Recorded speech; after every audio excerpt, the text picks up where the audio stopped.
মেঘলা দিনের গল্প। রুহি আর আহানের প্রথম দেখা হয়েছিল একটি মেঘলা দিনে। বিশ্ববিদ্যালয়ের ক্যাম্পাসে তারা ছিল সহপাঠী, কিন্তু সেদিন হঠাৎ করেই দুজনের মধ্যে একটি বিশেষ যোগাযোগ তৈরি হয়েছিল। মেঘলা আকাশের নিচে ক্যাম্পাসের বড় লাইব্রেরির সামনে দাঁড়িয়ে রুহি লক্ষ্য করেছিল যে এক তরুণ তাকে নিবিড়ভাবে দেখছে। কিছুটা অস্বস্তি হলেও সে সেই তরুণের দিকে তাকিয়ে হাসল। তরুণটি আহান, প্রথম বর্ষের ইঞ্জিনিয়ারিং ছাত্র। আহানের হাসি ছিল উজ্জ্বল এবং তার চোখে ছিল নির্ভীক স্ফূর্তি। রুহি বুঝতে পারল যে আহান সাধারণ কেউ নয়। তার সাহসী মনোভাব এবং মিষ্টি হাসি রুহির মনে এক অদ্ভুত অনুভূতি জাগিয়ে তুলেছিল। আহান এগিয়ে এসে নিজের পরিচয় দিল। রুহিও তার পরিচয় দিল, এবং সেই মেঘলা দিনেই তাদের বন্ধুত্বের শুরু। কয়েক সপ্তাহের মধ্যেই তাদের বন্ধুত্ব আরও গভীর হল। আহান প্রায়ই রুহিকে তার ক্লাসের নোট এবং প্রজেক্টে সাহায্য করত। রুহির আঁকা ছবিগুলি দেখে আহান অভিভূত হয়ে যেত, কারণ সে জানত না যে রুহির মধ্যে এতটা সৃজনশীলতা আছে। তাদের কথোপকথন গড়াত জীবনের বিভিন্ন দিক নিয়ে। তারা কথা বলত স্বপ্ন, লক্ষ্য এবং ভয় নিয়ে। এই কথাগুলি তাদের একে অপরের প্রতি আরও নিকট করে তুলছিল।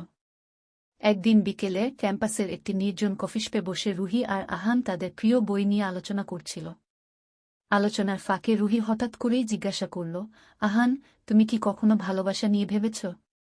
আহান কিছুটা বিস্মিত হয়ে উত্তর দিল, হ্যাঁ, ভেবেছি। তবে সত্যিকারের ভালোবাসা কেমন হতে পারে সেটা আমি জানি না। কিন্তু আমি জানি, ভালোবাসা এমন একটি অনুভূতি যা দুজন মানুষকে একসাথে বেঁধে রাখে, তাদের মধ্যে অবিচ্ছেদ্য সম্পর্ক গড়ে তোলে। রুহি হাসল, তুমি ঠিক বলেছ। ভালোবাসা একটা ম্যাজিকের মতো। এটা অনুভব করতে হয়, কথায় ব্যাখ্যা করা কঠিন। আহানের চোখে একরকমের উজ্জ্বলতা দেখা গেল। সে রুহির দিকে গভীরভাবে তাকিয়ে বলল, তুমি কি কখনো সেই ম্যাজিক অনুভব করেছ? রুহি কিছুক্ষণ চুপ করে রইল। তারপর মৃদু হেসে বলল, হয়তো করেছি। কিন্তু আমি নিশ্চিত নই। দিন গড়িয়ে মাস হল। আহান আর রুহির বন্ধুত্ব ক্রমশ গভীর হল। কিন্তু আহান অনুভব করছিল যে তার হৃদয়ের গভীরে সে রুহির প্রতি এক অন্যরকম অনুভূতি পোষণ করছে। সে বুঝতে পারছিল যে সে রুহিকে ভালোবেসে ফেলেছে। কিন্তু রুহির মনের অবস্থান সে বুঝতে পারছিল না। একদিন ক্যাম্পাসের সবচেয়ে সুন্দর জায়গা, যেখানে একটি ছোট্ট লেক এবং চারপাশে সবুজ গাছপালা ছিল, সেখানে আহান রুহিকে ডেকে নিয়ে গেল। রুহি বিস্মিত হয়ে জিজ্ঞাসা করল, এখানে কেন নিয়ে এলে? আহান একটু লজ্জিত হয়ে বলল, আমি তোমার সাথে কিছু কথা বলতে চাই। রুহি চোখে মিষ্টি হাসি নিয়ে বলল, বলো, কি কথা? আহান কিছুক্ষণ চুপ করে থেকে তারপর বলল, রুহি, আমি জানি না কিভাবে শুরু করব। কিন্তু আমি তোমার প্রতি আমার অনুভূতি নিয়ে আর লুকিয়ে থাকতে পারছি না। আমি তোমাকে ভালোবাসি, রুহি। রুহির চোখে অশ্রু এসে গেল। সে আহানের দিকে তাকিয়ে বলল, আহান, আমি জানি না কিভাবে বলবো, কিন্তু আমিও তোমাকে ভালোবাসি। আমি ভেবেছিলাম তুমি কখনোই বলতে পারবে না। তাদের হৃদয় থেকে বোঝাপড়া ছিল, এবং সেদিন থেকে তাদের সম্পর্ক আরও গভীর হল।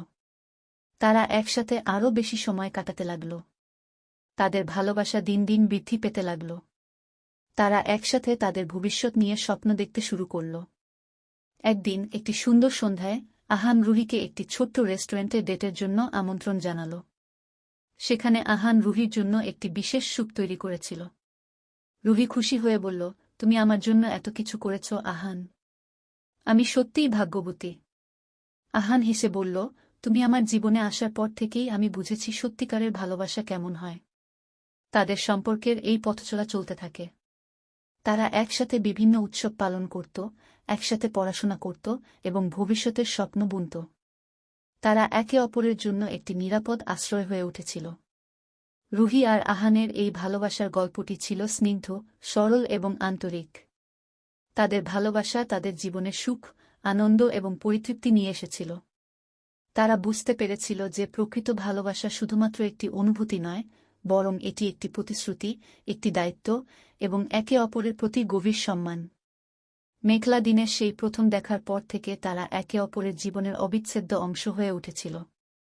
ভালোবাসার এই মিষ্টি গল্পটি তাদের জীবনের প্রতিটি মুহূর্তকে রাঙিয়ে তুলেছিল, যা তারা চিরকাল মনে রাখবে।